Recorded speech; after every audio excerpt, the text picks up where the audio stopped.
사도신경으로 우리의 신앙을 하나님 앞에 고백드립니다. 나는 전능하신 아버지 하나님 천지의 창조주를 믿습니다. 나는 그의 유일하신 아들 우리 주 예수 그리스도를 믿습니다. 그는 성령으로 잉태되어 동정녀 마리아에게서 나시고 본디오 빌라도에게 고난을 받아 십자가에 못 박혀 죽으시고 장사된 지 사흘 만에 죽은 자 가운데서 다시 살아나셨으며 하늘에 오르시어 전능하신 아버지 하나님 우편에 앉아 계시다가 거기로부터 살아있는 자와 죽은 자를 심판하러 오십니다. 나는 성령을 믿으며 거룩한 공교회와 성도의 교제와 죄를 용서받는 것과 몸의 부활과 영생을 믿습니다. 아멘. 하나님 말씀 민수기 6장의 말씀 함께 보도록 하겠습니다. 민수기 6장 22절부터 27절까지 말씀입니다. 구약성경 민수기 6장 22절부터 27절까지를 제가 봉독해 드리겠습니다. 민수기 6장 22절로 27절 203페이지 구약에 있습니다. 자, 봉독합니다. 여호와께서 모세에게 말씀하여 이르시되 아론과 그의 아들들에게 말하여 이르기를 너희는 이스라엘 자손을 위하여 이렇게 축복하여 이르되 여호와는 내게 복을 주시고 너를 지키시기를 원하며 여호와는 그의 얼굴을 내게 비추사 은혜 베푸시기를 원하며 여호와는 그 얼굴을 내게로 향하여 드사 평강 주시기를 원하노라 할지니라 하라. 그들이 이같이 내 이름으로 이스라엘 자손에게 축복할지니 내가 그들에게 복을 주리라. 아멘. 우리가 이 말씀을 통해서 몇 가지 정리하고 마음에 믿고 깨달아야 될 하나님의 뜻이 있습니다. 하나는 축복은 권세가 있다는 겁니다. 축복하면 그 축복이 임한다는 거죠. 이 축복이라는 말은 복을 빈다는 말이에요. 그러니까 사실은 국어를 풀어가는 사람들은 그 얘기 하죠. 축복을 받아라. 축복을 받아라. 축복이 임했다. 뭐 이렇게 하는 기독교 용어는 문법적으로는 맞는 말은 아니다. 이렇게 말하죠. 그러니까 복을 받아라. 복이 임했다 해야지. 축복은 복을 비는 건데 축복이 임했다는 건 복을 비는 게 임했다는 거니까 축복이라는 용어를 그렇게 쓰면 안 된다고 얘기들도 해요. 그런데 이제는 뭐 오래 쓴 용어들은 또 그게 인식이 모여진 용어들은 또 사전에 등재가 되죠. 그래서 그 용어를 활용을 하면 그렇게 되는 것처럼 이미 기독교적인 용어로 축복이라는 단어는 복 전체를 말하는 것이 되니까 축복 받으세요 하는 말을 틀린 말이라고 말하는 건 이제 잘못된 거죠. 그것도 그 뜻이죠. 그런데 어쨌든 축복이라는 오늘 여기서 말한 그 축복이라는 말은 복을 비는 행위를 말하는 거예요. 복을 비는 행위를. 그래서 축복, 복을 비는 행위를 하라는 거예요. 그러면 내가 그들에게 축복하면 복을 주리라. 이렇게 말씀했죠. 저는 목사로서 우리 사랑하는 성도들에 대한 축복을 자꾸 합니다. 기도하면서 축복하고 우리 모리아교회 붙어있기만 해도 복받는 교회 되게 해달라고 그러고 예수 믿고 구원받고 복받고 사는 것이 하나님의 뜻이죠. 복받고 살아야 돼. 복받을 그리하면 복받는다. 복받을 방법들을 말씀도 하고 이렇게 얘기를 하고 기도도 하고 하는데 어쨌든 복받고 사십시오. 제가 축복을 하는데 제가 오늘 여러분에게 좀 권하고 싶은 것 중에 하나는 여러분의 축복이 은혜가 있다는 거예요. 여러분의 축복도 복이 임한다는 거죠. 저는 그렇게 믿습니다. 축복하라 그리하면 내가 복을 주리라. 여러분 축복하며 사는 여러분 되시기를 축복합니다. 그러면요 자녀들을 축복하십시오. 사업장을 축복하십시오. 여러분의 사역을 축복하십시오. 여러분의 인생을 축복하십시오. 하나님의 복주심을 간구하는 거예요. 하나님의 역사하심을 바라는 거고 비는 거예요. 그 사람들을 만날 때 축복하고 그냥 막 그 복을 빌 때 그때 복이 임한다 하는 것입니다. 그냥 안 돼, 힘들어, 불편해, 외로워, 괴로워, 무엇이 막 이러면서 괴로워하는 것이 아니라 하나님의 능력을 믿고 복을 비는 축복하며 사는 사람이 될 때 오늘도 복된 날 될 줄로 믿습니다.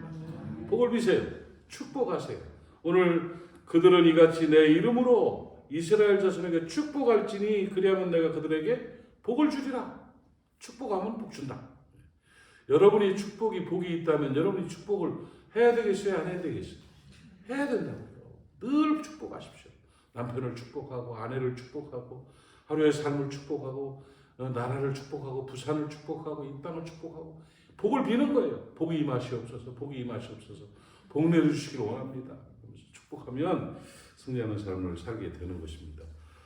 축복하고 복받는 여러분 되시기를 축복합니다. 아멘. 그런데 이 아론의 자손들과 아론, 이 제사장들에게 주는 특별한 모세의 명령, 하나님의 명령이 뭐냐면 이 복을 좀 빌어라는 거예요. 이 축복을 좀 해라. 백성들이 이 복을 받도록 축복을 좀 해라 하는 그것인데, 그러니까 그만큼 중요한 거가 되겠죠. 여러분 오늘 민수기 6장에 나타나는 이 복이 임하시기를 바랍니다. 첫 번째로 24절 말씀 보니까 여호와는 내게 복을 주시고 하면서 그 복이 뭐냐? 너를 지키시기를 원한다. 이 지키시는 복이 임하도록 기도하라는 거예요. 여호와는 내게 복을 주시고 너를 지키시기를 원하노라 하고 축복하면 하나님이 지켜주신다는 겁니다. 여러분 지키시는 은혜가 여러분 가운데 나타나기를 바랍니다. 정말 험한 세상입니다. 하나님이 지키시지 않으면 한순간도 살아갈 수 없는 그런 세상입니다. 언제 이렇게 됐는지, 아침에 인사하고 나간 사람이 저녁에 병원에서 만나게 되는 이런 일들이 얼마나 많은지 몰라요. 그러니까 하나님의 눈동자같이 지키시는 은혜가 꼭 있어야 될 것입니다. 시편 91편 말씀을 늘 묵상하고 읽었으면 좋겠어요. 저는 코로나 시대 시작되는 그때 그 즈음에 기도 가운데 하나님의 영이 은혜로 난 주신 말씀이라고 믿습니다. 91장을 다 복사해가지고 온 성도들이 매일매일 읽으면서 함께 했는데, 화가 내게 미치지 못하며 재앙이 내 장막을 가까이 오지 못하리니 그가 너를 위하여 그의 천사들을 명령하사 내 모든 길에서 너를 지키게 하신다는 약속이 시편 91편에 있습니다. 주께서 방패와 손방패가 되신다는 약속이 시편 91편에 있습니다. 1000명이 10,000명이 내 옆에서 엎드러지나 그 전염병과 악과 재앙들이 너의 가정과 너를 침범하지 못할 것이라는 약속이 있습니다. 이런 지키시는 은혜가 우리 가운데 있다는 것이죠. 성경은 하나님은 지키시는 분이라는 것을 계속 말씀하고 있습니다. 오늘 그 지키시는 은총이 임하실 줄로 믿습니다. 하나님은 오늘도 여러분을 지켜주시고 우리 모리아 교우들을 지켜주시고 부산에 있는 모리아 사람들, 또 타지에 있는 모리아 사람들, 해외에 있는 모리아 사람들 다 눈동자처럼 지켜주실 줄로 믿습니다. 이 지키심이 중요하기 때문에 지키시도록 축복하라는 거예요. 하나님이 당신을 지키실 것입니다. 이렇게 축복할 때 은혜가 되는 거죠. 또 하나는 25장 말씀을 보니까 여호와는 그 얼굴을 내게 비추사 은혜 베푸시기를 원한다. 바라보고 은혜 주시기를 원한다는 거예요. 은혜의 복입니다. 은혜의 복. 은혜라는 거는 거저받는 거지요. 다시 준 거를 도로 갚아야 되는 거는 은혜라고 안 하지요. 그거는 꾼 거지요. 꾼 거. 거래지요. 거래. 그런데 은혜라는 것은 정말 공로가 없고 다시 돌려받을 가능성이 없음에도 불구하고 사랑으로 베풀어 주는 걸 은혜라고 해요. 부모는 자식에게 은혜를 베푸지 않습니까? 자격 없는 이들에게 하나님께서 또 은혜를 베풀어 주신 거지요. 그 은혜라는 것은 다른 의미로 볼 때 도움이라는 그런 표현이 되는 것인데, 하나님이 도와주시는 거예요. 베풀어 주시는 거예요. 하나님이 베풀어 주시는 은혜가 우리 가운데 임하면 우리의 삶은 복되게 되어 있습니다. 하나님이 베풀어 주시는 은혜가 있기를 주님의 이름으로 축복합니다. 은혜로 사는 겁니다. 우리의 힘으로 사는 게 아닙니다. 우리의 능력으로 사는 게 아닙니다. 말씀에서 약속하신 그 은혜들이 우리 가운데 그대로 머물고 임할 때에 하나님의 역사가 나타나게 되는 것이죠. 아침에 눈을 떴더니 딸이 영상을 하나 보내온 게 있더라고요.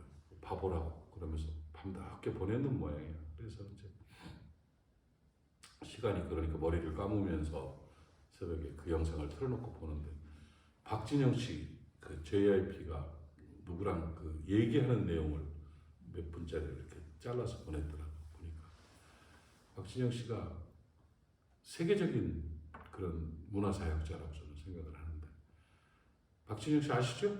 네. 그 양반이 예수를 믿게 된 동기들에 대해서 자기가 설명을 하는 거예요. 자기 앞사람은 누군지 모르겠어요. 예, 막 설명을 하는데 성경을 믿게 된 것, 성경 말씀이 믿게 된 것이 자기는 너무 평생을 갈등을 했다는 거예요. 너무 큰 갈등을 했는데 정말 뭘 해도 만족이 없고 뭘 해도 평안이 없고 복잡하게만 하더래요. 너무 힘든 세월을 보내다가 그 자기네 가정이 원래 크리스천 가정이었거든요. 그런데 장로님이죠, 아버지가. 그랬는데 그걸 안 믿고 살다가 결국은 이 일을 위해서 목숨을 걸겠다 해가지고요. 다 놓고 핸드폰도 놓고 이스라엘로 들어가 버렸대요. 들어가가지고 성경을 연구하기 시작한 거예요. 그러면서 자기가 음악을 공부하는 것보다 더 많이 공부한 게 성경을 공부했다는 거예요. 그 성경 말씀에 있는 내용들을 믿어지게 되고 이 책을 믿게 되니까 자기 인생이 바뀌게 된 거예요. 그래가지고 이 모든 것이 은혜라는 사실을 깨달았고 이제는 이 진리의 말씀 안에서 살아가는 그런 존재가 되었다고 고백하는 내용들을 얘기하면서 아침에 눈을 뜰 때 그렇게 편하다는 거예요. 복잡한 게 하나도 없고 그냥 하나님이 인도하신 대로 살아간다는 거죠. 그렇게 편하게 그 하나님의 역사하십시오. 은혜 속에 산다는 그런 고백을 하면서 아침에 그걸 보면서 참 귀하다 하는 그런 생각을 했었어요. 여러분, 진리 안에 살아가는 사람들은 평안합니다.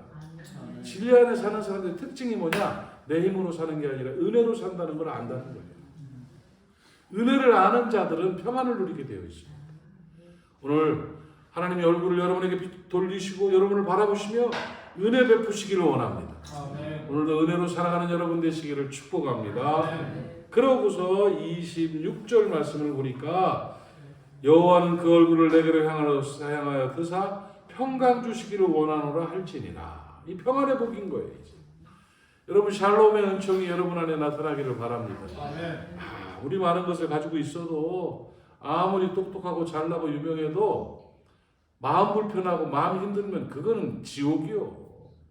그러나 뭐 돈 없고 힘 없고 백 없어도 마음에 평안이 있으면 그게 천국인 거예요. 여러분은 마음속에 여러분의 심령과 삶에 평안이 있기를 주님의 이름으로 축복합니다. 예수 믿어서 가장 크게 누릴 수 있는 권세가 뭐냐? 평안입니다. 믿음으로 말미암아 누리는 평안이에요. 그러니까 그 박진영 씨의 고백이 그거예요. 복잡하지 않고 그냥 저절로 흘러가는 이 단순함, 이 평안을 말하는 거예요. 평안이에요. 그렇게 복잡하게 살았는데, 그렇게 갈등 많게, 그렇게 혼란스럽게 살았는데 모든 것이 싹 청산이 되고 단순하고 평안해지니까 막 행복하게 살아갈 수 있다는 거죠. 행복하게. 이 평안인 거예요. 평안. 주의 평강이 여러분의 마음을 지배하시기를 바라고 여러분의 심령과 삶을 지배하기를 바랍니다. 그 샬롬의 은총은 믿음으로 말미암아 나타나는 거예요. 성령으로 말미암아 나타나는 거예요. 예수께서 너희 마음에 근심하지 말라 하나님을 믿으니 또 나를 믿으라 말씀하셨고 예수 안에서 성령이 주시는 평안을 누린다고 요한복음 14장에서 분명히 말씀하고 있습니다. 오늘 성령이 여러분의 삶의 주인 되시면 성령께서 여러분을 지배하시고 여러분과 함께 하시고 다스리시면 평안이 임하게 되어 있는 거예요. 그 평안이 꼭 있었으면 좋겠어요. 평강의 하나님이 친히 너희를 온전히 거룩하게 하시고 너희 온 영과 혼과 몸이 우리 주 예수 그리스도께서 강림하실 때까지 온전하게 보존되기를 원하노라. 데살로니가전서 5장의 말씀이 그대로 임하시기를 바랍니다. 오늘 우리가 함께 나눈 말씀이 좀 마음에 박혔으면 좋겠어요. 축복은 복을 부른다. 축복하면 복을 받는다 하는 거죠. 축복을 많이 받으시고 축복을 많이 하십시오. 그래서 그 축복 중에 중요한 축복이 지키시는 복이고 은혜를 베풀어 주시는 도움의 복이고 마음에 평강을 주시는 평강의 복인 거예요. 이스라엘 백성을 위해 이걸 빌라 하셨습니다. 저도 여러분을 위해 이 복을 빕니다. 이 축복이 여러분 안에 복으로 나타나기를 주님의 이름으로 축원합니다.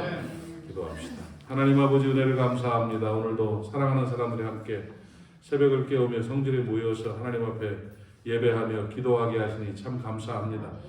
오늘 주신 말씀 그대로가 우리의 삶의 능력이 되기를 원합니다. 오늘 축복한 이 복이 그대로 우리의 삶의 복으로 나타나게 하여 주시옵소서. 지켜주시옵소서. 도와주시옵소서. 평안을 주시옵소서. 그러므로 승리하는 하나님의 자녀들 될 수 있도록 도우시고 저들이 가는 곳마다 복이 임하는 이 모든 하나님의 사람들이 복의 통로가 될 수 있는 은혜도 허락하여 주옵소서. 가정을 지켜주시고 생업을 지켜주시고 사역을 지켜주시고 저들의 기도 가운데 임한 모든 사람들을 지켜주시어서 오늘도 복되게 하여 주시옵소서. 하나님 아버지, 오늘도 이 나라와 민족을 지켜주시며 이 땅을 평화롭게 만들어 주시옵시고 모리아 사람들 주 안에서 복되게 살아가고 행복할 수 있도록 은총 도하여 주옵소서. 새벽을 지키는 하나님의 사람들, 오늘 기도할 때에 주의 은혜가 임하고 그 기도가 응답되는 역사가 있게 하옵소서. 예수님의 이름으로 축복하고 기도하옵나이다. 아멘. 하늘에 계신 우리 아버지의 이름을 거룩하게 하시며 아버지의 나라가 오게 하시며 아버지의 뜻이 하늘에서와 같이 땅에서도 이루어지게 하소서. 오늘 우리에게 일용할 양식을 주시고 우리가 우리에게 잘못한 사람을 용서하여 준 것 같이 우리의 죄를 용서하여 주시고 우리를 시험에 빠지지 않게 하시고 악에서 구하소서. 나라와 권능과 영광이 영원히 아버지의 것입니다. 아멘. 오늘 주신 말씀 기억하시면서 또한 여러분이 기도해야 될 기도 제목들과 중보해야 될 사람들을 기억하시면서 기도하고 오늘도 승리하는 날 되시기를 바랍니다. 주님 한번 부르고 통성으로 기도합니다. 주여, 아버지 하나님 은혜를 감사합니다. 오늘 이 아침에 우리가 나눈 말씀 그대로 우리의 삶의 능력되게 하옵시며 오늘 우리가 올려드리는 기도가 하늘 구좌에 상달되고 응답되게 하옵시며 그들의 삶이 오늘도 주의 손에 올려드려질 때에 행복한 삶이 되게 하시며 권세 있는 삶이 될 수 있도록 은혜 더하시기를 간절히 바라옵고 원하옵나이다.